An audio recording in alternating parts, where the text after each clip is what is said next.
absen berapa yang harus memimpin di depan? Yang nomor 14 di depan memimpin doa.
Waalaikumsalam warahmatullahi wabarakatuh. Baik, hari ini sebelum mulai seperti biasa bisa menyanyikan lagu Indonesia Raya. Yang bertugas dirijen ke depan Bapak dipimpin. Semuanya berdiri.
Biasa kita laksanakan setiap hari. Ini termasuk berdoa itu termasuk kira-kira apa? Baik apa tidak? Baik. Terus yang kedua tadi menyanyikan lagu Indonesia Raya. Indonesia Raya.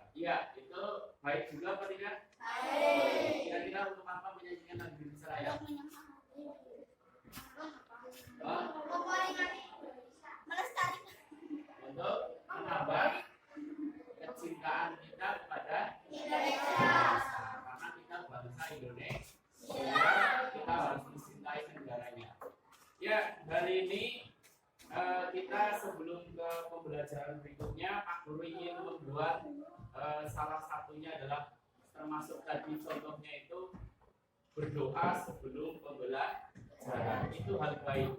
Hal baik itu menjadi kalau kita biasakan menjadi terbiasa dan akhirnya menjadi budaya. Nah, budaya yang baik maka kita sebut juga dengan budaya positif. Tahu positif? Iya. Nanti lawannya adalah negatif. Tapi kita tidak ingin kita menciptakan budaya yang negatif. Ya, baik. Budaya positif.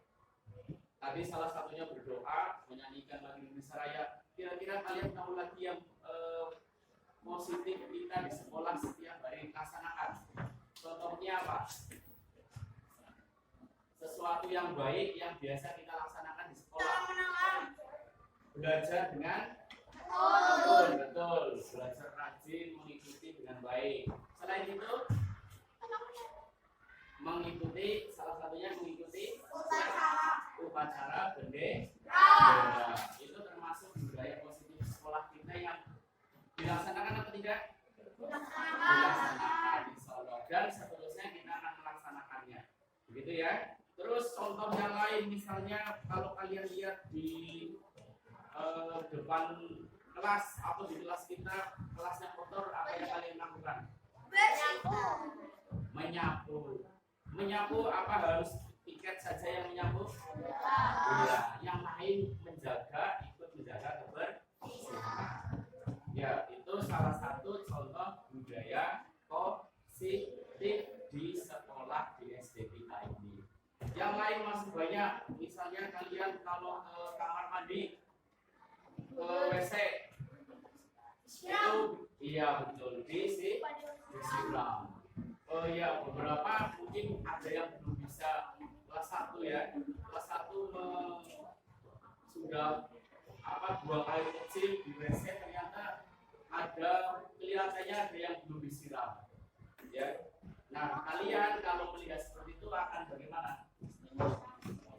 Bisa menyiramnya atau menasehati atau memberitahu bahwa kalau sudah buang air kecil kita harus menyiramnya dengan. Nah, itu termasuk budaya-budaya positif kita di sekolah. Nanti banyak yang lain lagi.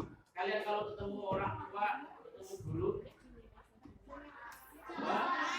menyapa, bersalaman. Nah, itu termasuk budaya positif. Baik, kita akan buat hari ini. Pak Guru ingin budaya positif yang sudah banyak itu. Kira-kira kalau kita buat peraturan sekolah, tapi kalau sekolah berarti kalian kelas 5 nanti semuanya mengikuti peraturan sekolah yang kita buat. Kita buat per kelas saja ya. Kira-kira bisa atau tidak kalian membayangkan kita buat peraturan kelas kita akan dibuat peraturannya yang bagaimana? Insya Allah bisa, ya. Contohnya apa? Kita buat peraturan di kelas.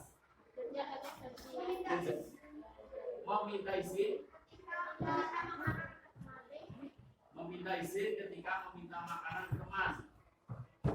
Berarti kita tulis meminta izin ketika meminta makanan ke teman. Boleh apa tidak?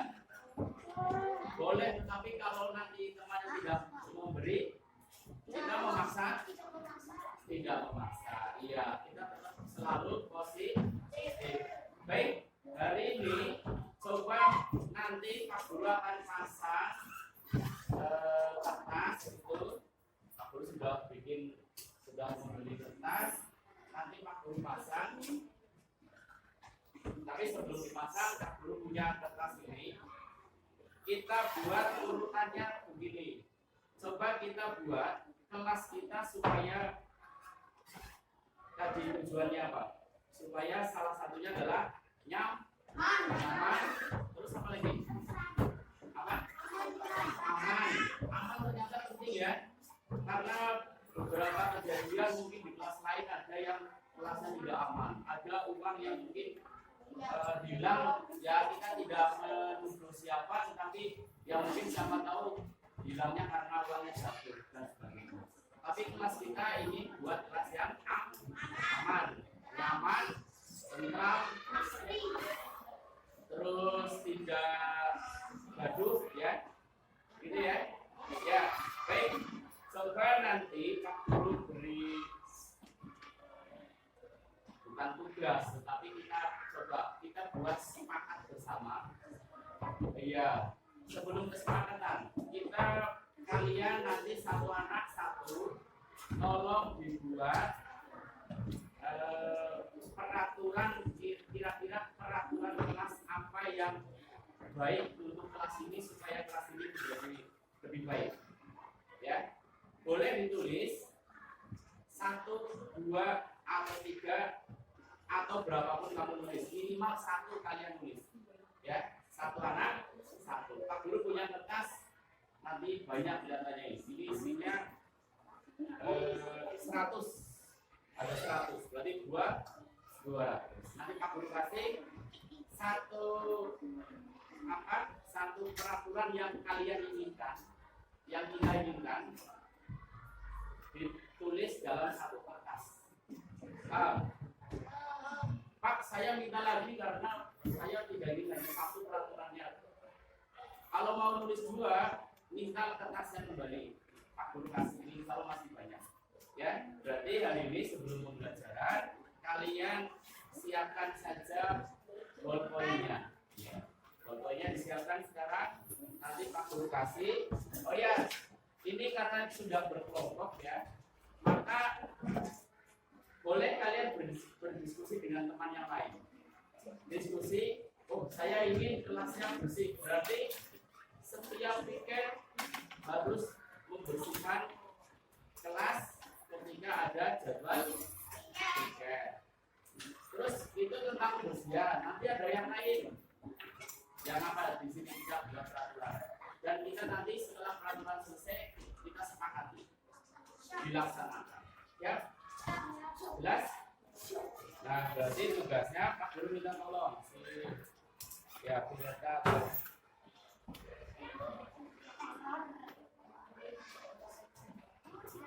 ya milih yang boleh kan ya.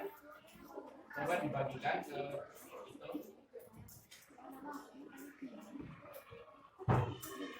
Ini yang perempuan warna pink. Itu ada linknya, hati-hati ada linknya di situ nanti supaya nanti kita tempel di sini ya. Nanti kita juga akan menempel. Oh, udah lihat.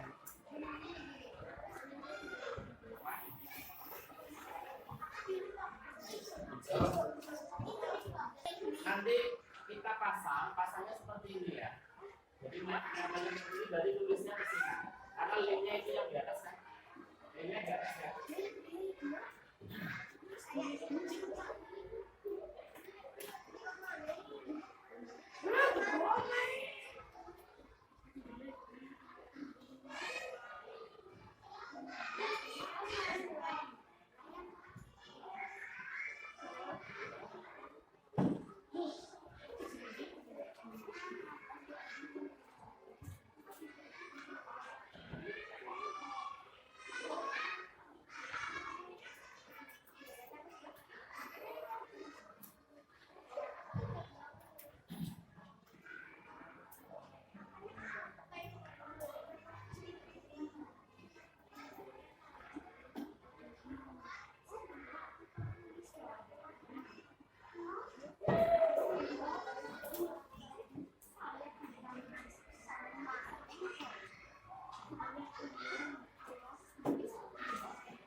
ada masih kalau kurang nanti kita bagi saja.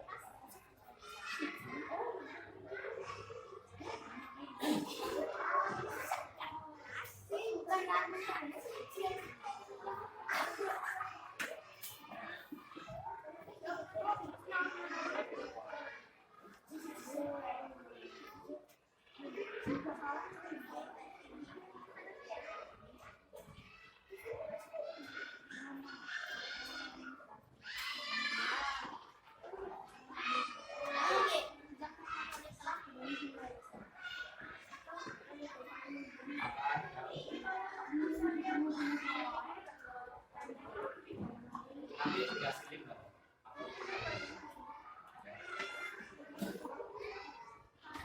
Ini sebenarnya yang ada di sini kan nggak apa-apa nempel di bawah. Kira-kira peraturan untuk kelas kita apa saja yang kita ingin buat. Aku ingin yang buat kalian sendiri sampai kita laksanakan baik-baik. Ya, boleh banyak. Boleh sekalian. Tidak apa-apa. Iya, boleh. Benar. Apa?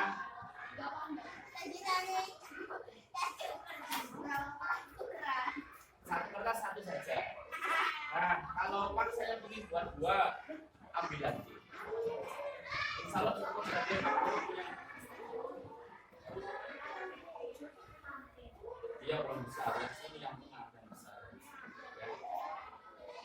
Ulangi nggak apa-apa deh, ditulis. Nggak apa-apa ini kalau dikurang kan.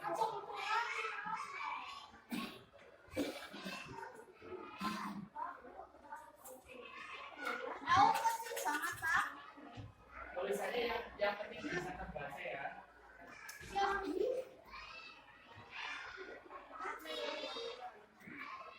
Satu saja. Terus nggak apa-apa lagi. Ambalan. Sepakat kira-kira? Iya, itu memang orang tua tidak boleh kita ejek itu dosa, ya. Intinya tidak berisik, kamu tidak boleh berisik ketika menerangkan. Sepakat? Sepakat tidak? Sepakat. Dua, intinya ya. Asal. Tiga, meminta makanan tanpa izin. Berikutnya.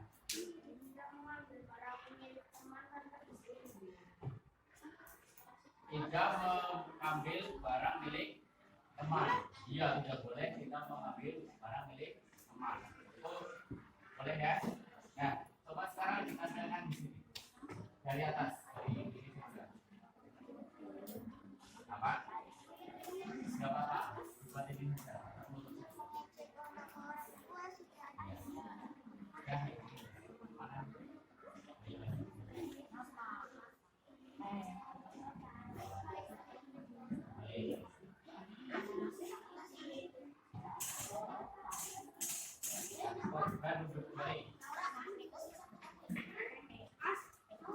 Ada yang mau maju lagi? Yang perempuan yang belum? Ya, ya.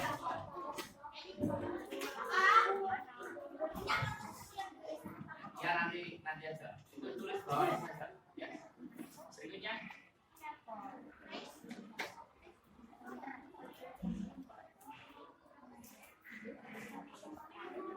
Keras saya ingin berkata kasar. Apa boleh kita berkata kasar? Tidak boleh, ya betul. Boleh ya? Berarti kita buat peraturan tidak ada yang berkata kasar kepada teman yang lain atau sesama yang ada di sekolah, tidak boleh ada yang berkata kasar. Berikutnya, saya ingin kelas yang jujur. Berarti kalau ada sesuatu apa kita harus jujur. Ya boleh. Berikutnya, tidak ada yang berantem atau berkelahi. Boleh. Berikutnya, ingin kelasnya tertib ketika pembelajaran. Boleh? Iya. Sekarang saya saja di sini.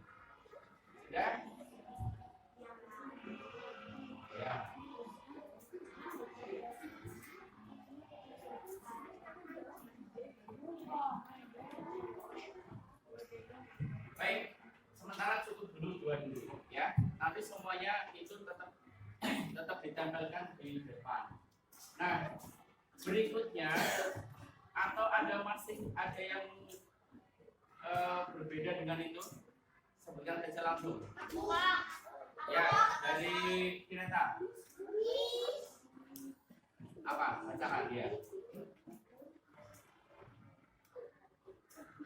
Meminta izin kepada guru ketika ingin keluar kelas. Berbeda, betul. Berikutnya. Yang benar ini dulu. Saya ingin kelasnya indah. Betul? Boleh? Iya, ini menjadi kelas yang indah kita impikan bersama. Bagian sini dulu. Apa? Kelas yang disiplin. Betul sekali. Kelas kita ingin kelas yang disiplin. Disiplin dalam berbagai hal. Ya. Berikutnya, yang lain.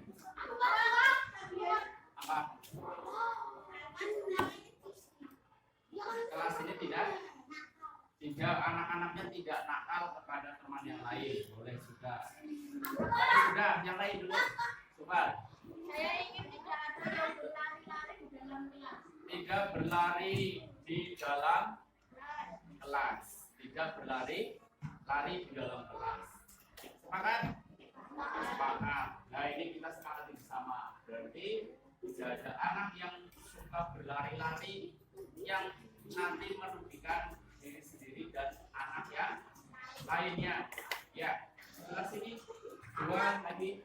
Ya, Sabian. Jangan membantah. Tidak membantah perintah guru. Itu termasuk salah satu kitab peraturan. Ya, itu bagus juga ya. Berikutnya satu lagi. Ada yang lain? Ya. Tidak bercanda akhirnya keterlaluan, membuat sakit hati teman yang lain. Ya, kemarin banyak kasus ya, cuma bercanda akhirnya tidak pas dan kita hentikan. Tidak boleh ada yang bercanda kalau sampai temannya tidak suka. Ya, bercanda boleh tetapi hanya wajar, jangan sampai teman yang sudah tidak suka malah kamu terus-terusan kayak gitu. Ya. Kemarin ada salah satu contoh, tapi kita untuk belajar dari ini untuk supaya ke depan tidak ada yang mengulangi lagi. Betul, boleh ya San ya? Ya, dan cukup dulu. Sudah semuanya terbaca, nanti kita itu ditampilkan. Tapi sebelum ditampilkan, tugas satu lagi. Ini Pak Guru ingin cerita. Kita buat tadi namanya apa? Peraturan kelas. Dari 30 anak membuat peraturan. Ada satu, ada dua, akhirnya digabung. Mungkin kita buat ada berapa peraturan itu? Ada 60 ya. Kalau dua-dua berarti ada 60 aturan yang kita sepakati. Tetapi isinya kira-kira ada yang sama atau saling berbeda? Beda. Ya, mungkin ada yang sama. Nah, nanti kita kelompokkan kira-kira yang sama di mana saja, ya.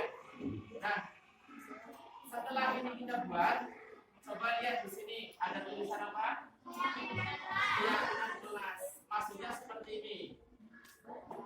Pak Guru punya cerita, atau kalian boleh menjawab. Kalian jawab. Ada peraturan negara, peraturan Pak Polisi, ya kan? Peraturan polisi ketika mengendarai sepeda motor atau sepeda motor kita harus menggunakan helm. Itu peraturan polisi apa bukan? Peraturan apa bukan? Iya, itu peraturan yang harus kita laksanakan. Mengapa polisi mengatur seperti itu?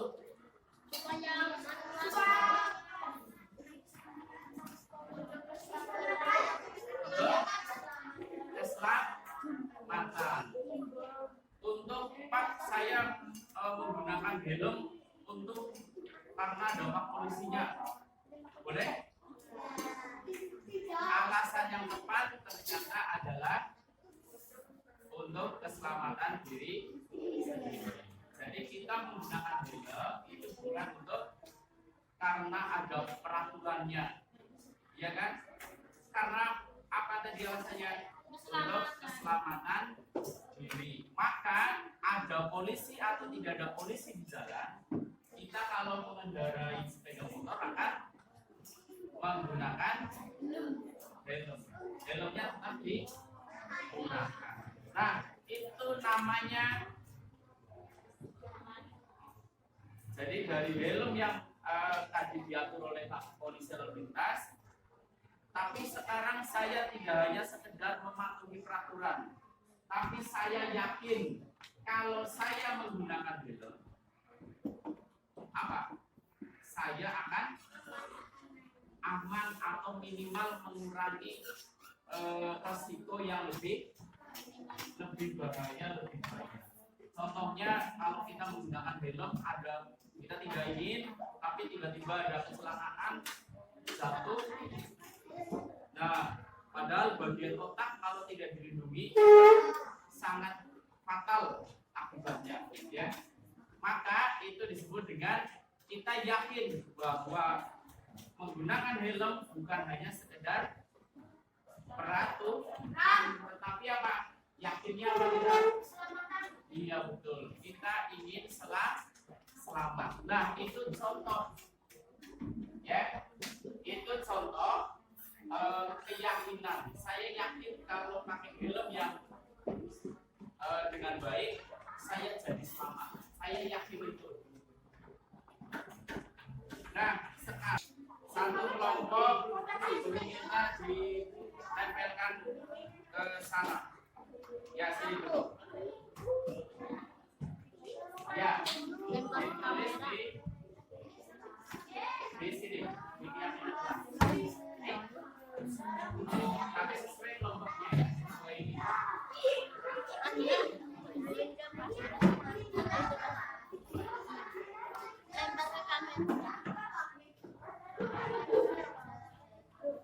Bersih juga,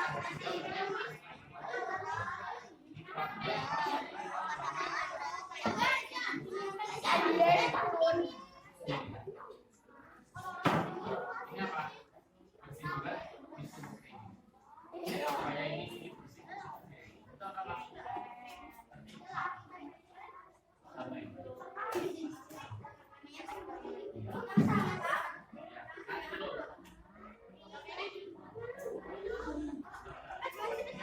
apa?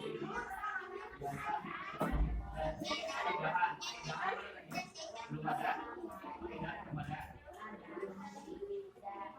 Ya.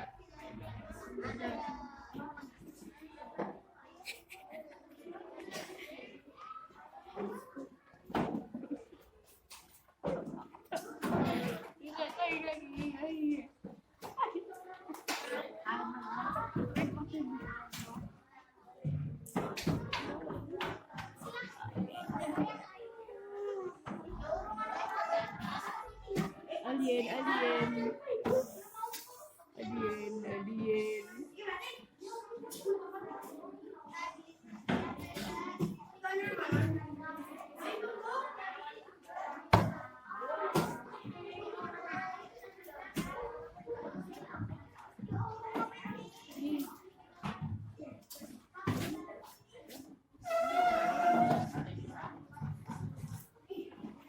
Sampingnya yang nggak apa-apa.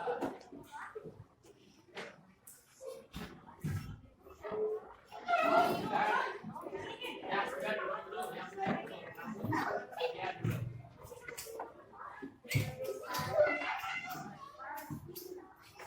Ya.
nanti sesuai dengan keyakinannya apa ya. Ya, selesai. Saja sih. Ada yang lain kalau memang beda itu di sampingnya sendiri ya. Ini memang berbeda.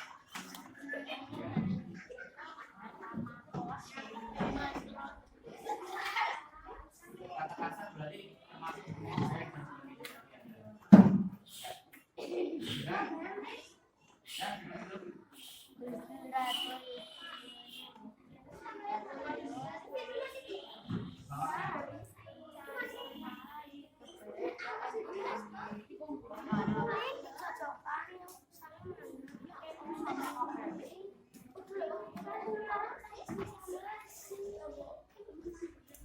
Sudah cukup dulu. Ya, semuanya duduk lagi.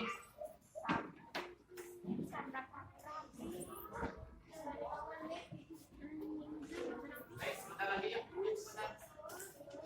Sudah yang belum tidak apa-apa di situ saja. Di itu sendiri saja. Ya. Apa maksudnya? Apa sih? Kebersihan, mencuci kebersihan. Tidak menyadari. Ya, ini mengecer ini. Malah drip dan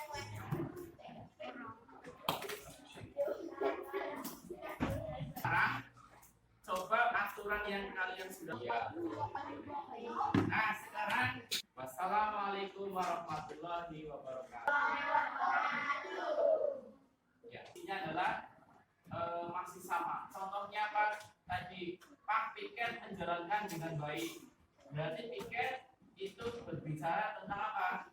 Kita yakin apa kalau Piket bersihkan. Nah, ini kita kelompokkan.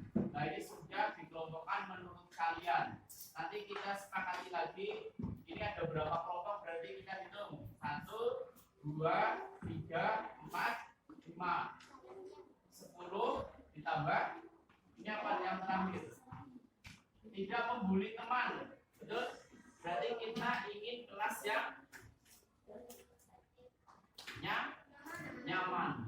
Tidak ada yang saling mengejek. Oh, berarti ini sama. Ini berarti tadi masih sama yang mengejek dan iya, ini mengejek nama orang tua tidak boleh. Ini masih sama ternyata ya. Ya. Mengejek orang tua berarti kita saling menghormati. Terus berikutnya berlari-lari di dalam kelas, contohnya ini. Di belakangnya apalagi berlari. Jika ingin keluar harus minta izin. Iya betul, masih kelas yang tertib. Oh, berarti kita yakin bahwa kelas ini kita ingin tertib. Iya. Sudah berapa? Kita mencintai kebersihan. Ingin kelas yang tertib. Tadi apa lagi? Saya ingin saling menghormati. Saya ingin kelas ini saling menghormati. Saya yakin bahwa saling menghormati itu akan tercipta kelas yang rukun, yang nyaman. Nah, ini nanti kita terakhir Pak Guru buat dan kita tempel di papan yang di sana tentang keyakinan. Ini kita sudah buat. Terima kasih. Nanti kita tinggal melaksanakannya dalam kehidupan kita di kelas sehari-hari. Bisa? Insya Allah ya. Kita laksanakan bareng-bareng bahwa kita sudah membuat keyakinan kelas. Saya ingin kelasnya rapi, saya ingin kelasnya bersih, saya ingin kelasnya menjadi nyaman, tidak saling mengejek tadi. Nah, Pak Guru nanti buatkan menjadi keyakinan kelas ada 5 atau 6. Kalau di sini masih 10, tapi kelihatannya masih ada yang sama. Ini misalnya ini sopan santun terhadap teman dan guru. Ini tidak berkata kasar, masih sama sopan dan berkata kasar. Tidak berkata kasar dan sopan masih sama tidak?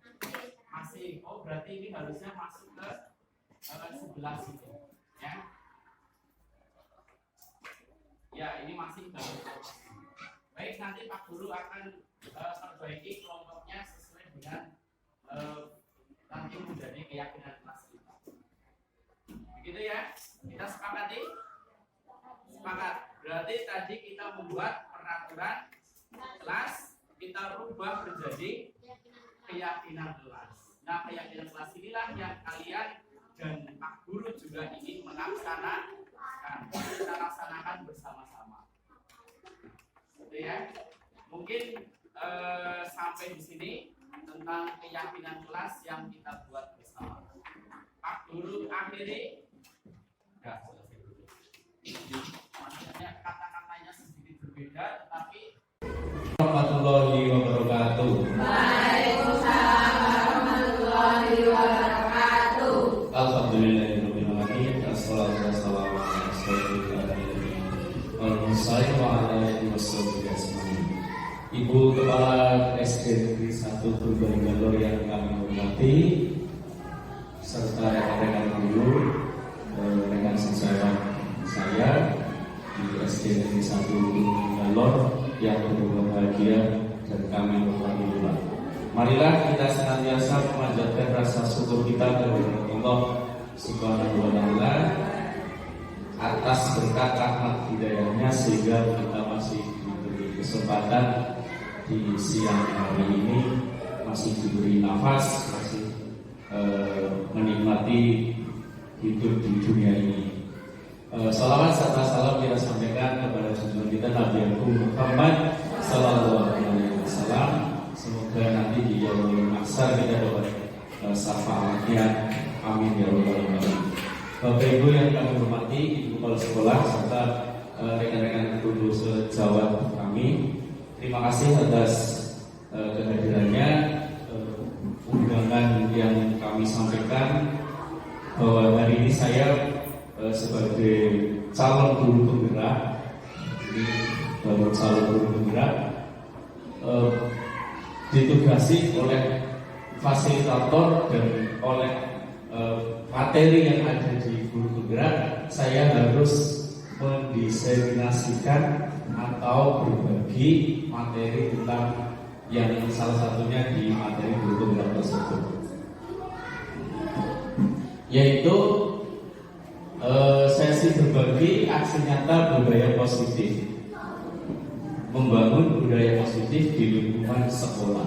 Ini salah satu materi yang sudah saya pelajari, ditugasi selama 1 bulan untuk menyampaikan dan wajib disampaikan kepada rekan-rekan guru minimal 10 orang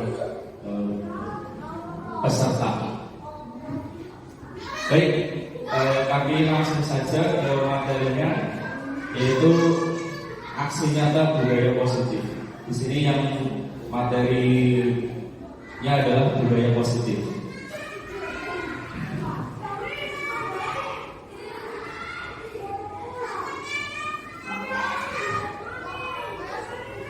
Ya, beliau adalah tokoh pendidikan Indonesia yang 100 tahun lalu, 132 tahun lalu beliau lahir tanggal 2 Mei tahun 1889 sampai dengan tanggal 26 April 1959 sampai kemerdekaan. Beliau adalah tokoh pendidikan Indonesia yang ternyata sudah merintis pendidikan yang sangat baik itu 100 tahun lalu. Dalam beberapa tahun, puluhan tahun kemarin ke belakang itu kita tidak sepertinya mendengar, tapi kadang melupakan bahwa ternyata pemikiran beliau itu sangat baik. Dan saya baca-baca di internet, di YouTube itu ternyata pemikirannya malah dipraktekkan oleh negara lain. Kita dalam beberapa puluh tahun seperti melupakan. Dan hari ini di guru penggerak, di calon guru penggerak, materi ini ternyata kita bangkitkan kembali agar dunia pendidikan kita menjadi lebih maju dan lebih baik untuk ke depan. Salah satu apa beliau katakan adalah ingaso sutulodo imajo mangkarso tuturi gedayani. Ini sudah sangat sering terdengar dan kita diharapkan untuk lebih menerapkan dan menghayati apa arti tersebut. Jadi berawal dari Ki Hajar Dewantara ini, perubahan pendidikan di Indonesia akan kita mulai. Dalam pelatihan guru penggerak saya memang belajar dari beliau ternyata buku-bukunya sangat banyak dan semuanya kita pelajari.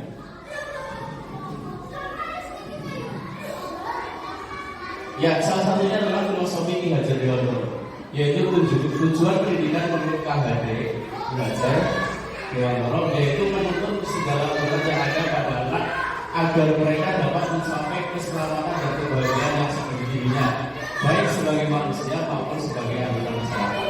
Jadi tugas saya sebagai guru yaitu menuntut segala kodratnya, kodrat alam dan kodrat zaman. Zaman hari ini dengan zaman dulu sudah berubah. Maka kita sering mendengar zaman saya seperti ini, zaman sekarang ya. Tapi hari ini memang berbeda. Jadi zamannya berbeda, tetapi kita dulu menuntutnya untuk agar anak itu mencapai kebahagiaan dan keselamatan dengan setinggi-tingginya. Pendidik hanya dapat menuntut tubuh atau hidupnya kekuatan organ pada anak-anak agar dapat memperbaiki lakunya hidup dan tumbuh kekuatan organ pada anak. Di sini berarti pendidik kita sebagai guru hanya untuk menuntun, tidak dapat memaksa karena anak itu punya kodratnya masing-masing dan kita hanya mengarahkan. Ya, berikutnya menuntun di sini bisa diibaratkan dengan seperti seorang petani atau tukang kebun. Apa maksudnya? Petani atau kebun dia akan menanam biji, dia akan menyiapkan lahan, dia akan mempersiapkan segala pupuk dan sebagainya. Bijinya mungkin akan sama, tetapi dengan petani yang baik, dengan diibaratkan petani tadi, maka tumbuhnya biji itu akan lebih baik. Nah, ini konsep ini sebenarnya mungkin Bapak Ibu yang sudah terapkan, menuntun. Memang anak itu bukan kita paksa, tetapi kita harus menunjukkan bahwa yang baik kita mempersiapkan tempat, mempersiapkan pembelajaran pendidikan yang kita lakukan. Ini beliau belajar mengibaratkan kita sebagai seorang petani atau tukang kebun.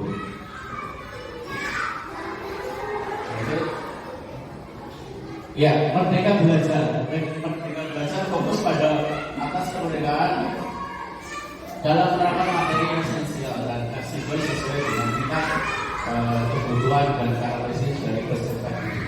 Ki Hajar Dewantara melarang adanya paksaan kepada anak didik karena akan mematikan jiwa merdeka serta kreativitasnya. Merdeka Belajar memberikan kebebasan bagi guru dan siswa untuk menerapkan sistem pembelajaran yang efektif, menyenangkan sehingga nantinya untuk meningkatkan kualitas sistem pendidikan nasional. Nah, ujung-ujungnya nanti oleh Pak Mas Menteri dan pakar pendidikan yang sudah dibuat kurikulumnya, anak itu akan tergambarkan dalam profil pelajar Pancasila.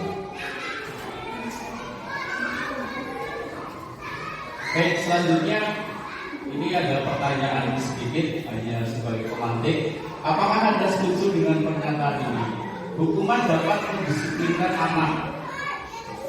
Yang kedua, pemberian hukuman dengan hal positif seperti membaca atau membersihkan halaman sekolah dapat meningkatkan disiplin anak. Memberi penghargaan dapat meningkatkan motivasi belajar. Ini betul apa tidak kira Ibu? Ya, nanti kita lihat. Ini yang paling bawah betul ya. Ya, baik. Ini sebagai pemantik, sini saya sebenarnya ingin menyampaikan materi yang setidaknya akan nanti menjawab pertanyaan-pertanyaan ini. Yang ketiga tadi seperti yang ditekankan, penghargaan dapat meningkatkan motivasi belajar. Ya. Nah, disinilah materi yang sebenarnya saya diberi pembelajarannya, pembahasannya, yaitu budaya positif. Budaya positif nanti terdiri dari disiplin positif dan nilai-nilai keberagaman universal, teori motivasi, hukuman, dan penghargaan. Nah, tadi penghargaan nanti insya Allah ke depan akan ketemu. Apakah betul nanti penghargaan adalah menjadi hal terbaik untuk memotivasi anak? Keyakinan kelas, kebutuhan dasar manusia, restitusi, posisi kontrol, restitusi, segitiga, distribusi. Nah, yang terakhir itu posisi segitiga restitusi. Ini sebenarnya dalam kemarin saya juga di PMM ternyata mungkin sedikit sudah ada di betul tentang materi-materi tersebut.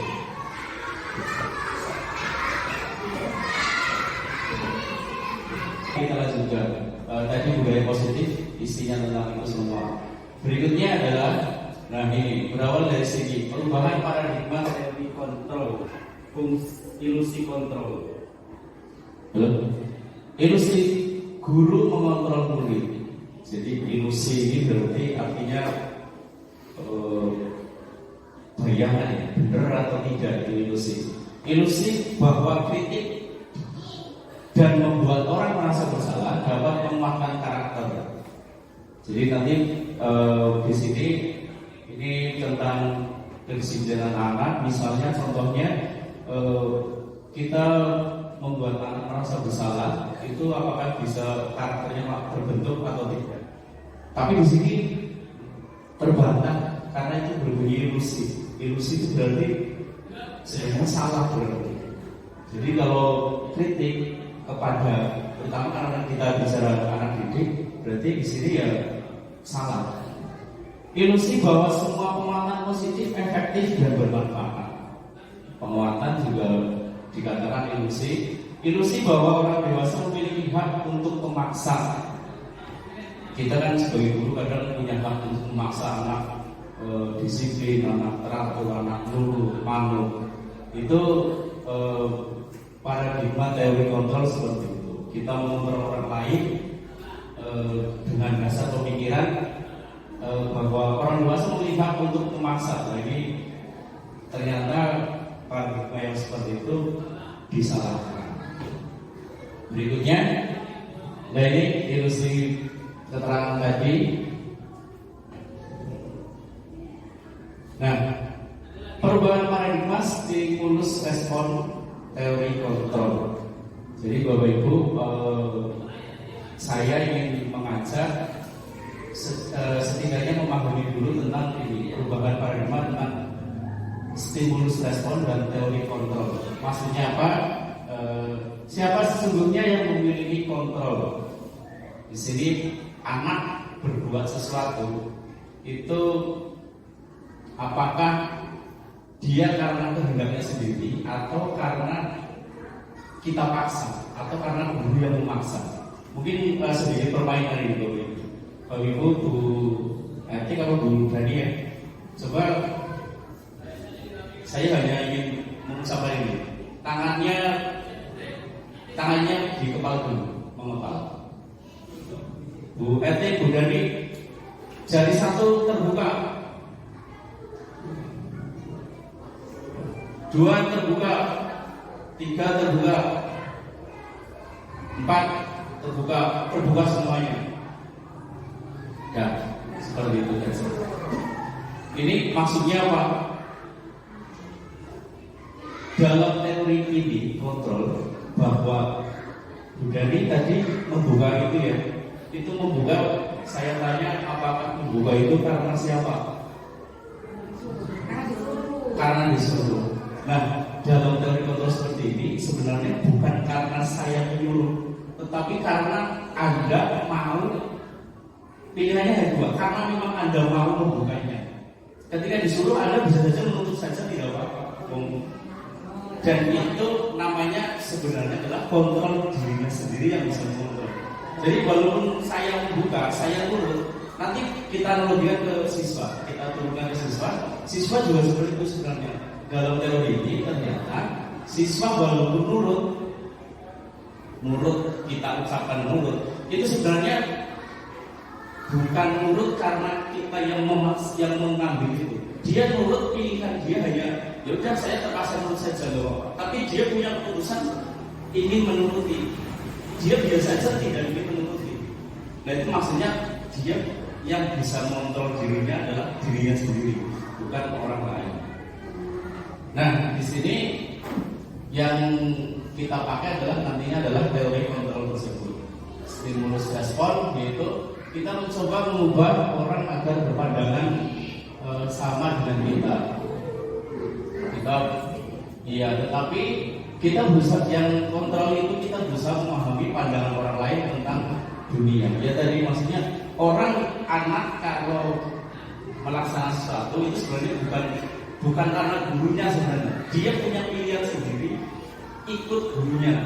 Tapi dia juga nanti suatu pilihan, saya tidak mau ikut. Karena manusia itu nanti di atas ada teori manusia memang unik. Uniknya yaitu tadi dia punya kehendaknya sendiri. Berikutnya dan seterusnya itu apa? Semua perilaku memiliki tujuan. Nah, perilaku ya tadi tujuannya diajak untuk membuka tangan misalnya tadi itu karena memang dia tujuannya memang sengaja dia ingin, bukan karena orang lain. Berikutnya, nah di sini yang harus dipahami juga adalah tentang disiplin positif. Teori kontrol, teori pilihan, Dr. William Glasser. Ini urut-urutannya nanti termasuk semua perilaku memiliki tujuan. Nanti di bawah ada teori motivasi. Orang punya perilaku itu perilaku mau nurut atau tidak nurut sebenarnya punya tujuannya. Itu ada 3 motivasi nanti di bawah saya jelaskan, termasuk menghindari hukuman. Saya nurut karena menghindari hukuman. Ini kayaknya sering, ya. Terus yang kedua saya nurut karena ada imbalan, ada penghargaan tadi. Iya. Nah 2 ini ternyata dalam teori sekarang paradigma baru itu dianggap yang gagal, yang tidak baik. Ya posisi tertentu mungkin baik, tapi dalam jangka panjang ini ternyata tidak pas. Dan seterusnya nanti yang terakhir ujungnya yang warna coklat itu. Yang ini adalah yang kita sebut dengan nanti keyakinan jelas. Nah, saja ini teori-teori tentang keterkaitan kemerdekaan dan disiplin menurut KHT. Ya, apakah makna disiplin? Tadi untuk membentuk budaya positif itu kita harus berdisiplin, tapi disiplinnya nanti termasuk disiplin positif. Berasal dari kata bahasa Latin disiplina, yang artinya belajar. Jadi disiplin itu artinya belajar. Makna asal dari kata konotasi disiplin dari murid. Ini Socrates dan Plato, ini filsuf. Disiplin ini membuat orang menggali potensinya menuju sebuah tujuan apa yang dia lakukan. Namun dalam budaya kita, makna kata disiplin berubah. Sesuatu yang dilakukan seseorang pada orang lain untuk mendapatkan kepatuhan. Jadi orang lain, anak siswa kita ketika patuh itu disebut dengan disiplin. Ternyata itu perubahan makna. Kecenderungan umum adalah menghubungkan kata disiplin dengan ketidaknyamanan. Akhirnya karena anak itu disuruh patuh, termasuk kita sendiri kepada atasan dan sebagainya disuruh patuh, itu ya kita tidak tahu bahwa kita sebenarnya nyaman atau tidak. Walaupun itu dalam kerangkas mungkin jatuhnya disiplin, tapi disiplin dengan ketidaknyamanan, bukan dengan apa yang kita hargai, pencapaian suatu tujuan. Ini dari disiplin. Berikutnya 5 kebutuhan dasar manusia. 1 kebutuhan bertahan hidup, 2 cinta dan kasih sayang, penguasaan, kebebasan, kesenangan. Di sini ada 1 kebutuhan fisik, 4 kebutuhan non fisik atau bahasa lainnya apa non fisik ya, spiritualnya atau ya rohaninya, jasmani dan rohani. Jasmani makan kan itu bertahan hidup kan makan, misal itu contohnya ya. Dan ini ya kita sebagai orang dewasa, tapi ini kita akan hubungan ke anak. 5 kebutuhan dasar, tapi dihubungkan kepada anak. Anak itu punya itu juga 5 itu. Dia ingin bertahan hidup jelas, cinta dan kasih sayang, penguasaan, kebebasan dan kesenangan. Dan ini ketika tidak dilengkapi, anak tidak menerima salah satu dari itu, nanti biasanya timbulnya adalah pemberontakan. Memberontak yang nanti kita anggap itu sebagai kesalahan atau ketidakpatuhan, ketidakdisiplinan. Nah, dalam ini kita akan menyelami bahwa yang anak itu ternyata kemungkinan akan ada, ternyata tidak punya cinta dan kasih sayangnya, tidak terpenuhi, maka dia akan di kelas akan ramai, akan dan seterusnya. Ini keterangannya. Berikutnya yang harus dipahami juga nilai-nilai kebajikan universal. Nilai-nilai kebajikan universal. Di sini nilai kebajikan adalah sifat positif manusia yang merupakan tujuan mulia yang ingin dicapai setiap individu. Nilai tersebut bersifat universal dan lintas bahasa, suku bangsa, agama maupun latar belakang. Jadi ada kehidupan kita punya nilai kebajikan, nilai baik yang universal, lintas agama. Kita punya agama Islam, di sini kebetulan ada agama Kristen gitu, Kristen. Tetapi ada satu kebaikan yang Islam mengakui dan Kristen pun mengakui. Nah, itu disebut dengan kebajikan universal. Sama semua agama hampir, makanya tidak terbatas oleh bahasa, suku, termasuk agama pun tidak. Berikutnya dengan dengan mainkan nilai kebajikan yang diyakini seorang ini motivasi intrinsnya akan terbangun. Nilai kebajikan yang ingin dicapai oleh setiap anak Indonesia kita kenal dengan profil pelajar Pancasila. Ya, di Indonesia pendidikan kita sudah dirangkum menjadi profil pelajar Pancasila yang ingin dicapai oleh pendidikan di negara kita. Profil Pancasila itu beriman, mandiri, dan seterusnya. Apalagi yang perlu kita ketahui yaitu teori motivasi perilaku manusia. Nah, ini yang tadi saya jelaskan sedikit. Kita punya motivasinya ada 3 golongan. 1, karena kita menghindari ketidaknyamanan atau hukuman. Ini juga kayaknya sering kita melakukan. Tetapi orang kalau motivasinya hanya dari menghindari hukuman, dia dari eksternal, dia dari luar. Berarti kalau tidak ada hukuman, dia akan tidak termotivasi. Dia hanya motivasi kalau didorong-dorong, diajak-ajak, apalagi diberi hukuman, diancam. Ke siswa ini karena hubungannya ke siswa ini ternyata tidak dianjurkan dan tidak dianggap tidak baik dalam teori budaya positif. Berikutnya termasuk ini mendapatkan imbalan dari orang lain atau institusi. Apa yang akan saya dapatkan apabila saya melakukannya? Jadi kita putar motivasi itu karena ada imbalannya. Kalau tidak ada imbalannya tidak mau. Ini juga ternyata yang mungkin dalam jangka pendek baik, tapi dalam jangka panjang tidak baik. Anak akan terbiasa kalau dibalik tidak ada imbalan, apakah akan melaksanakan atau tidak? Biasanya tidak, karena dia tidak membekas. Nah, yang paling bagus itu ternyata yang ketiga, yaitu yang motivasinya dari dalam, dari internalnya, yaitu dia ingin menghargai dirinya sendiri. Saya ingin sesuatu, ya saya pengen itu, saya pengen pinter, bukan karena ayah ibu saya yang tiap hari memarahi dan sebagainya. Karena saja memang kepengen kita. Nah, ini yang diharapkan oleh teori budaya positif. Ini keterangannya. Berikutnya, hukuman, konsekuensi, dan restitusi. Ini dibagi dari dua, identitas gagal dan sukses. Yang gagal disebut dengan hukuman. Jadi kalau ada anak yang indisipliner, tidak disiplin, atau kata lain berbuat salah atau melanggar, ini kita biasanya memberi hukuman. Nah, ternyata hukuman ini bagi kelanjutan anak seterusnya itu disebut gagal, identitasnya gagal. Dia tidak baik. Kita menghukum anak itu tidak pas. Berikutnya, identitas sukses. Ini ada dua, konsekuensi dan restitusi. Nah, yang terakhir inilah yang nanti lebih ditekankan.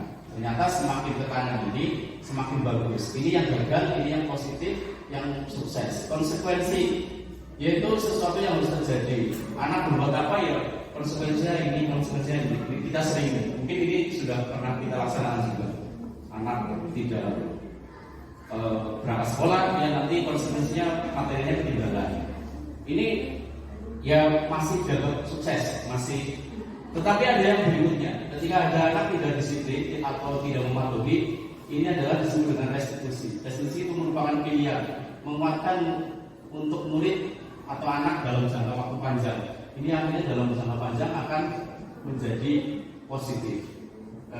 Berikutnya, nah yang ketiga tadi restitusi. Apa itu restitusi? Adalah proses menciptakan kondisi bagi murid untuk memperbaiki kesalahan mereka, sehingga mereka dapat kembali pada kelompok mereka dengan karakter yang lebih tua. Jadi kalau ini kemarin dicontohkan, kalau ada anak yang salah atau tidak disiplin atau melanggar peraturan, itu kalau hukuman ternyata dia gagal, dia dirasa gagal, nanti dalam jangka panjang tidak baik. Yang supaya jangka panjangnya baik ternyata adalah yang ketiga ini, disebut dengan restitusi. Berikutnya 9 ciri-ciri restitusi. Bukan untuk menebus kesalahan, namun untuk belajar dari kesalahan. Oh ya, ini mungkin orang tua sering menghikmai suatu masalah kayak gini ya. Kita belajar dari kesalahan kemarin, kita belajar. Nah, anak diusahakan seperti itu, bisa mempelajari dari kesalahan ini dan mengendap dalam dirinya yang baik, sudah masuk yang baik walaupun kemarin salah, dan berikutnya tidak salah. Berikutnya, memperbaiki hubungan. Tawaran bukan paksaan. Jadi restitusi itu salah satu menangani anak salah, anak tidak disiplin atau melanggar, itu menawarkan, bukan memaksa. Restitusi menuntut untuk melihat ke dalam diri. Restitusi bukan dasar yang mendasari tindakan. Restitusi diri adalah cara yang paling baik. Restitusi fokus pada karakter, bukan tindakannya. Jadi kita tetap membentuk karakternya, kembalikan murid yang berbuat salah pada kelompoknya, dan seterusnya. Berikutnya, ini Bapak Ibu ini semakin ke bawah, insya Allah semakin menarik. Ini yang keyakinan sekolah dari segi keyakinan kelas atau keyakinan itu adalah sesuatu yang kita yakini. Tadi sudah belajar dalam ilmu kebajikan, kita yakin bahwa orang baik itu misalnya tentang kebersihan, kita yakin memang semua orang mesti suka kebersihan, cinta kebersihan. Itu, nah keyakinan kelas. Pertanyaannya begini, pemantiknya adalah, mengapa keyakinan kelas? Mengapa tidak peraturan kelas saja? Kita di kelas punya anak didik banyak sebegitu banyak supaya nurut, supaya tidak melanggar. Itu kenapa sih ternyata hari ini dirubah? Jangan sekedar peraturan kelas, karena peraturan kelas ke bawah. Kita coba yang nomor 1. Mengapa kita memiliki peraturan tentang penggunaan helm pada saat mengendarai kendaraan roda 2 atau 4? 4 salah ya, ada roda 4 bu. Roda 4 yang pakai helm. Tapi tidak ada ya. Ya, ini jawabannya mudah kan Bu? Mengapa kita memiliki peraturan untuk menggunakan helm? Sebenarnya itu apa? Terus untuk keamanan. Itulah yang disebut dengan keyakinan. Karena kita yakinnya ingin selamat kan? Kenapa sih harus dibuat peraturan ini? Dibuat peraturan menggunakan helm? Sebenarnya, iya. Kalau tidak pakai helm kan kita kemungkinan tidak selamat secara logika. Mengapa kita perlu helm? Kenapa ada aturannya itu? Ini yang jadi pertanyaan. Padahal yang kita yakini menggunakan helm ada atau tidak ada peraturan? Kalau saya sendiri kayaknya sudah ya mungkin berusaha mempraktekkan. Ada atau tidak ada kondisi? Ada atau tidak ada peraturan untuk pakai helm? Saya tetap pakai helm. Karena keyakinannya itu dia selamat. Nah, keselamatan itulah yang menjadi keyakinan orang menggunakan helm. Bukan karena peraturannya sebenarnya yang diinginkan. Ini nanti ditarik ke bawah ke siswa. Anak piket, ada peraturan kan? Setiap piket menjalankan piketnya setiap jadwalnya. Itu kan peraturan. Yang diinginkan lebih dari itu. Anak punya keyakinan bahwa bersih itu nanti saya jadi nyaman. Kalau sudah yakin seperti itu, nanti anak tanpa jadwal pun sudah jalan sendiri. Nah, ini harapan untuk kelanjutan dari budaya positif itu. Ini secara teori seperti ini. Berikutnya, mengapa kita memiliki peraturan tentang menggunakan masker dan mencuci tangan setiap saat? Ya tadi, kalau masker pelindung dulu supaya sehat. Iya. Tanpa peraturan ini pun sebenarnya kita yakin kalau sudah mencuci tangan dan menggunakan masker itu insya Allah jadi sehat. Nah, yang diambil, kenapa harus ada peraturan ini? Kalau ada peraturan, nanti peraturannya hilang, orang akan hilang juga ya. Akan hilang tidak menggunakan masker atau mencuci tangan setiap saat. Nah, disitulah nanti kita buat, kalau kita garis lurus ke bawah menuju ke siswa, yaitu untuk membuat keyakinan. Keyakinan kelas bukan peraturan kelas. Walaupun nanti sedikit ada penjelasan bagaimana cara membuat keyakinan kelas. Keyakinan kelas ya nanti sebenarnya dari peraturan kelas juga. Peraturan kelas tapi kita buat ada keyakinan. Nah, setiap tindakan atau perilaku yang kita lakukan di dalam kelas dapat menentukan terciptanya sebuah lingkungan yang positif. Perilaku warga kelas menjadi sebuah kebiasaan yang akhirnya membentuk sebuah budaya positif. Jadi kebiasaan kita sehari-hari yang akhirnya yang dibikinkan di budaya positif itu. Bagaimana keyakinan kelas? Keyakinan kelas bersifat abstrak daripada peraturan. Abstrak tadi hanya ingin selamat. Oh, saya harus pakai helm karena ingin selamat. Itu hanya beberapa kalimat itu tok saja. Tidak.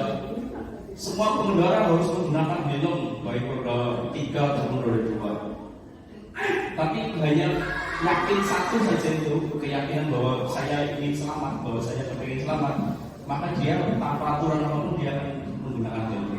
Berikutnya berupa pernyataan yang besar. Pernyataan dibuat dengan kata-kata positif. Gendanya tidak terlalu banyak sehingga mudah diingat dan bisa diterapkan di lingkungan tersebut. Jadi keyakinan kelasnya jangan terlalu banyak. Kata-katanya tidak seperti peraturan. Kalau peraturan kata-katanya detail tapi memang banyak. Dan ini kalau ini kebalikannya dibuat secara umum tapi dia mengundang di dalam pikiran dan hatinya. Ya, misalnya ya seperti imannya lah, orang yang beriman kan harus mendam di dalam itu. Ya, mengakar. Berikutnya, nah ini cara membuat keyakinan. Saya di kelas 5. Ini kemarin saya sudah buat cara menentukan keyakinan kelas. Jadi yang diharapkan itu keyakinan kelas yang sebab itu nanti ini ujungnya adalah ketika nanti ada siswa yang tidak disiplin atau melanggar peraturan, maka ini mungkin lagi ditanyakan, kamu tadi melanggar ini, kira-kira sih kalau di kelas kemarin membuat keyakinan kelasnya apa? Misalnya dia berkelahi dengan teman yang lain. Padahal keyakinannya sudah dibuat, itu kepengen semua anak itu nyaman dan aman. Nah, ketika itu kan berarti ada pelanggarannya. Nah, pelanggarannya nanti bagaimana cara mengatasinya itu yang dibawa. Ya, kita ada cara membuat keyakinan, yaitu yang pertama berdiskusi tentang peraturan kelas. Boleh kita buat peraturan, anak nanti disuruh, kalau tadi saya mempraktekkan itu anak membuat peraturan kelas yang mereka inginkan, ditambah guru sedikit-sedikit.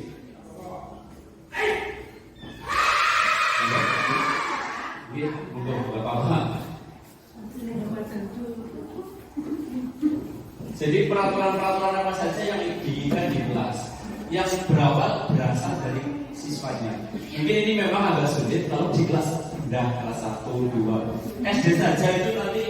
Kemarin saya punya rekan yang di SMK, ya walaupun saya kelas 5, kelas 6 misalnya, itu ya nanti mereka nganggapnya loh SD apa bisa nanti disuruh berpendapat dan sebagainya. Tapi kelas 5 tadi bisa.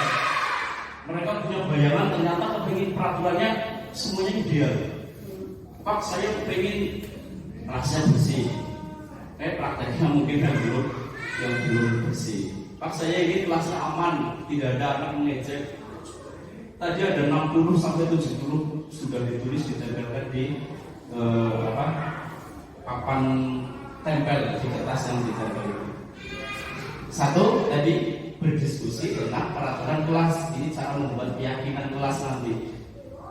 Teorinya seperti ini. Terus berikutnya dari peraturan kelas itu dirumuskan menjadi keyakinan kelas, keyakinannya. Tadi yang mudah memang sih tentang helm itu, gitu.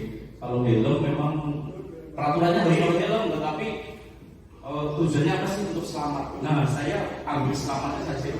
Bahwa saya yakin kepengen selamat. Karena saya ingin selamat, maka tanpa polisi pun saya sudah pakai helm.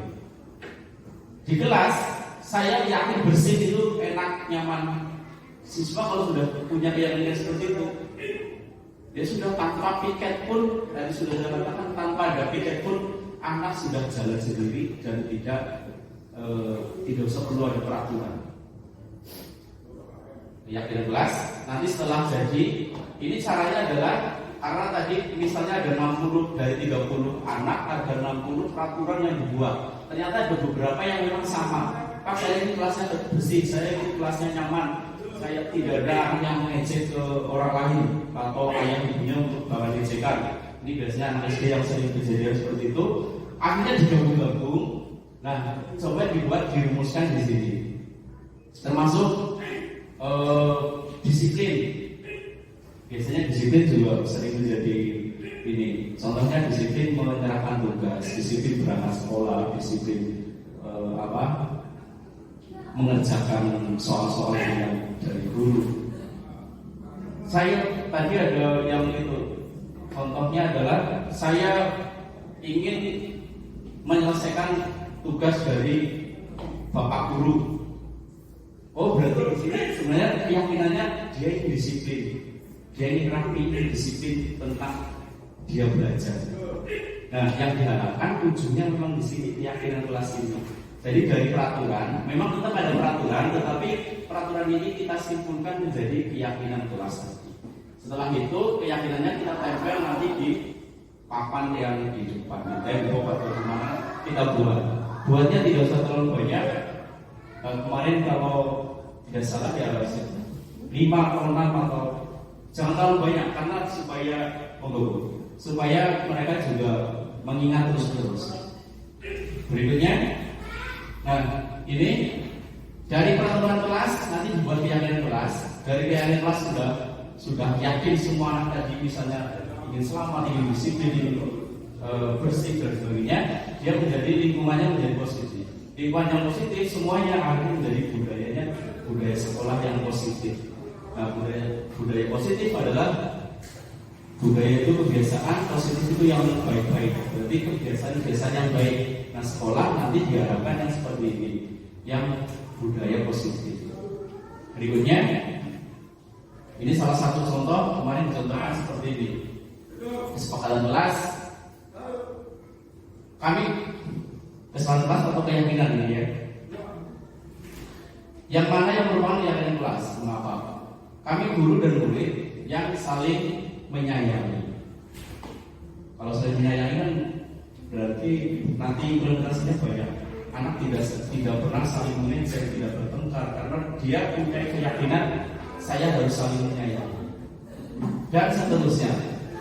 Berikutnya contoh keyakinan kelas ini sudah ada, masih ada. Nah, ini teori berikutnya. Kita tinggalkan keyakinan kelas, kita ke teori berikutnya. Posisi kontrol dulu. Kontrol itu berarti ketika ada sesuatu kita bagaimana mengatasinya, mengontrolnya. Yaitu ada 5 Bapak Ibu, yaitu sebagai pendukung. Jadi contohnya misalnya ada anak terlambat, bagaimana cara menangani anak terlambat?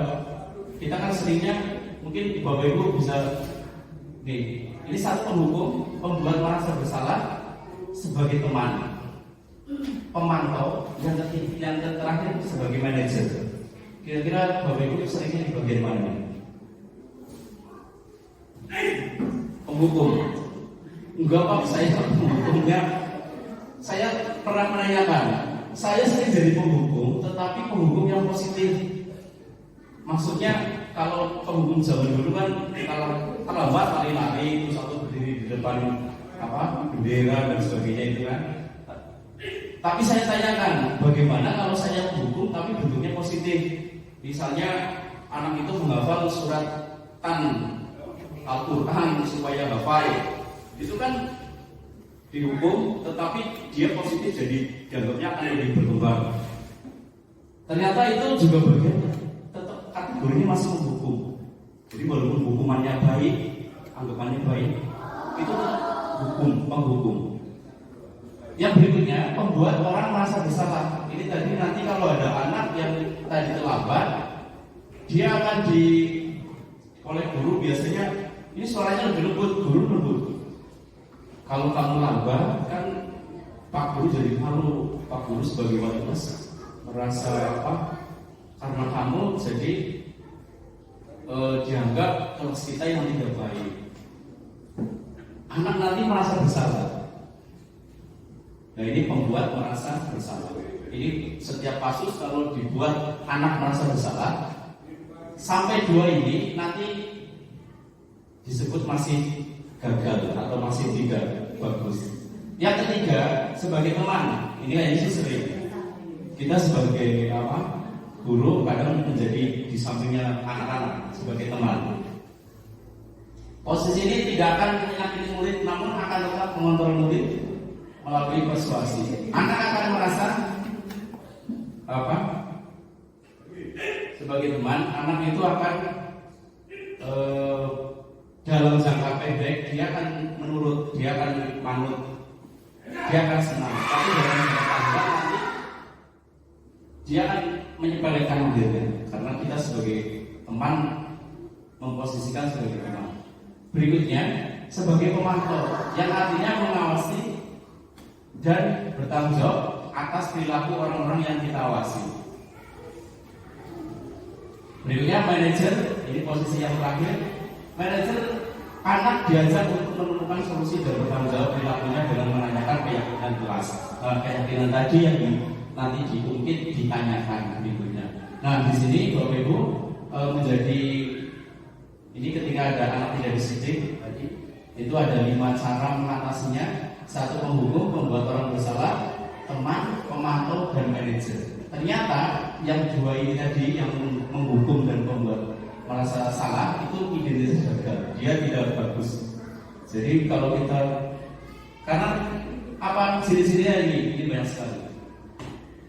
Ciri-cirinya kalau penghukum salah satunya itu biasanya karena ini langsung Bapak Ibu bisa pikirkan posisinya di bagian apa. Kemudian saya juga menerima materi ini langsung, loh saya siapa ya? Tadinya saya sering menghukum tapi bukan menghukum negatif, saya menghukumnya positif. Saya tanyakan, saya debatkan itu. Tapi kan saya menghukumnya ini Pak gimana? Tapi depannya sudah ada kata hukum, berarti menghukum tetap. Walaupun itu dan itu menghukum kan dadakan, dia mengagetkan anak. dan itu akan membuat membenci. Bisa selamanya, itu bisa selamanya, dia akhirnya akan membenci. Nah, yang paling bagus, yang kedua, yang 3, 4 ini pemantau dan teman itu sudah bagus. Yang paling bagus ini sebagai manajer, identitas berhasil dan sukses, yaitu sebagai manajer. Nanti caranya adalah mengajukan pertanyaan, apa yang kita yakini, apa yang seperti tadi misalnya orang tidak pakai helm, loh kamu sih keyakinannya apa? Saya ingin selamat, loh ingin selamat kok tidak pakai helm, kan nanti anak akan dari ya, berarti kalau saya ingin selamat saya harus ini. Oh saya kalau ingin bersih kelasnya ya berarti saya ada kotoran dan langsung sapu saja, tidak usah ditunjuk-tunjuk. Berikutnya, nah dari yang ini yang berhasil, yang dianggap berhasil nanti itu di manajer. Cara mengatasinya itu ternyata adalah disebut dengan segitiga restitusi. Jadi dari manajer itu tadi penghukum caranya gimana ya, ini sudah kita kalau penghukum ya anak biasanya dadakan dan paksaan. Terus berikutnya sebagai membuat bersalah, anak merasa nanti posisinya terpojok, dia yang salah dan itu tidak bagus. Sebagai teman berjalan bareng, beriringan, sebagai pemantau. Nah kalau pemantau itu sebenarnya hanya melaksanakan ini. Sekolah punya peraturan yang sudah tertulis, kalau di sini sudah punya apa kreditnya, tetapi kalau sudah ada yang salah, kita hanya melaksanakan peraturan itu. Kamu tahu konsekuensinya kalau datang terlambat? Iya Pak, saya harus misalnya menunggu sampai jam pertama selesai. Atau peraturan yang sudah dibuat apa di situ? Itu pemantau tadi. Pemantau itu hanya melaksanakan aturan yang sudah ada. Dan anak juga sudah tahu. Tapi ini ya juga dianggap urutan yang masih baik. Yang paling baik ternyata di manajer. Dulu saya sering memanggil penghukum sama bersalah, ya kadang teman. Ini teori baru malah yang manajer saya tidak tahu. Cara mengatasinya adalah dengan ini, segitiga restitusi. Apa bagaimana? Ya, yang satu menstabilkan identitas, validasi tindakan yang salah, dan nanti yang ketiga adalah menanyakan keyakinannya. Yang pertama, segitiga restitusi caranya adalah menstabilkan identitas dengan cara berbuat salah itu tidak apa-apa. Ini kalimat-kalimat yang biasanya digunakan oleh guru ketika mengatasi masalah. Itu salah satunya seperti ini. Berbuat salah itu tidak apa-apa. Tapi nanti dilanjutkan, jangan hanya tidak apa-apa saja. Dilanjutkan. Tapi apakah kesalahan itu merugikan orang lain atau tidak? Dilanjutkan itu. Jadi ini hanya menstabilkan identitas. Jadi salahnya dapat benar-benar saja. Bagi mereka mungkin salah itu dapat benar. Saya juga pernah melakukan salah seperti itu. Kita bisa menyelesaikan ini. Bapak Ibu tidak tertarik siapa yang salah, tapi Bapak Ibu ingin mencari solusinya. Kamu berhak merasa begitu.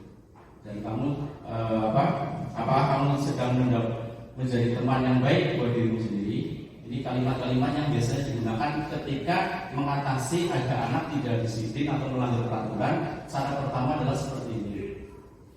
Nanti terakhir saya kirim videonya saja, contohnya mengatasi masalah yang ternyata anak senang dengan kesalahannya dia akan belajar. Berikutnya yang kedua rupanya adalah validasi tindakan yang salah. Tadi sudah salahnya apa disebutkan. Sekarang tindakan salahnya divalidasi, yaitu dengan cara padahal kamu bisa melakukan yang lebih buruk dari ini ya. Ada anak memukul misalnya kepada teman yang lain. Setelah diberitahu, setelah tadi ditanya, kamu apa saja sih, kenapa memukul dan sebagainya. Nah ini ini sekalian ibaratnya. Padahal kamu memukulnya nanti harusnya bisa lebih buruk. Kamu pasti punya alasan mengapa melakukan hal itu. Ini yang sering biasanya kita tanyakan kepada murid. Kamu patut bangga pada dirimu sendiri karena kamu telah melindungi sesuatu yang penting buatmu. Jadi anak kalau sudah mukul anak lain, kemungkinan dia lagi melindungi tadi mungkin entah dia entah siapa, kan akhirnya dia melindungi dirinya sendiri. Berikutnya, kamu boleh mempertahankan sikap itu, tapi kamu harus menambahkan sikap yang baru. Kamu boleh seperti itu, tapi sebenarnya ada sikap-sikap baru yang lebih baik. Berikutnya yang ketiga caranya adalah, yaitu setelah tadi sudah tahu salahnya dan sebagainya, apa yang kita percaya sebagai kelas atau keluarga. Ini keyakinan kelas, ini kurang baru. Apa nilai umum yang kita telah sepakati? Apa bayangan kita tentang kelas yang ideal? Kamu mau jadi orang yang seperti apa sih? Jadi kalau yang dengan kesalahan tadi, misalnya berkelahi, ini yang terakhir, kamu maunya jadi seperti apa sih? Orang yang kayak apa? Kok bisa berkelahi seperti itu? Nanti anak ditanya lanjutannya itu bahwa sebenarnya ada lanjutannya terus. Akhirnya anak ditanya ke keyakinannya tadi yang sudah disepakati. Kenapa kamu mukul? Berarti kamu ada melanggar tidak? Iya Pak, saya melanggar. Melanggar apa? Saya tidak saling menghormati atau menghargai. Kalau melanggar berarti kelanjutannya gimana? Ya saya ingin perbaiki Pak. Saya terus lanjutannya apa lagi? Misalnya meminta maaf, terus tidak akan mengulangi kembali. Tapi itu berasal dari dirinya siswa, bukan gurunya yang ajari. Nah ini yang mungkin ya sulit-sulit gampang Bu. Karena mungkin anak kelas 1 kayaknya bisa nyambung kayak gitu apa tidak? Dia akan menemukan dirinya sendiri, menemukan solusinya, tapi dari dirinya bukan dari gurunya. Gurunya hanya mancing-mancing toh. Hanya ngomong-ngomong, hanya bertanya-tanya. Ya saya ingin ini Pak, saya ingin memperbaiki, saya ingin bersalaman dengan dia, saya akan kelas 5 kemarin sebagian ada yang bisa. Saya akan disuruh praktek ini, ya, disuruh praktek segitiga restitusi. Dan ini satu-satunya yang metode baru yang paling baik.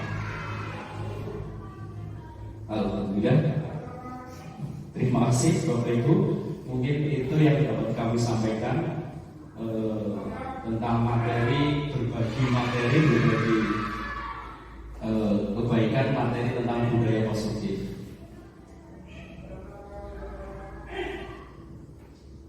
Kira-kira ada yang perlu ditanyakan buatan Ibu ini? Sambung jelas? Oke. Kalau tidak ada, mungkin hanya itu yang dapat kami sampaikan. Mohon maaf sebelumnya ini sudah mengganggu waktu ibu-ibu untuk hak yang lain saya rampas sementara karena ini ya termasuk karena saya ditugasin juga untuk menyebarkan satu paradigma baru di dunia pendidikan, yaitu budaya positif.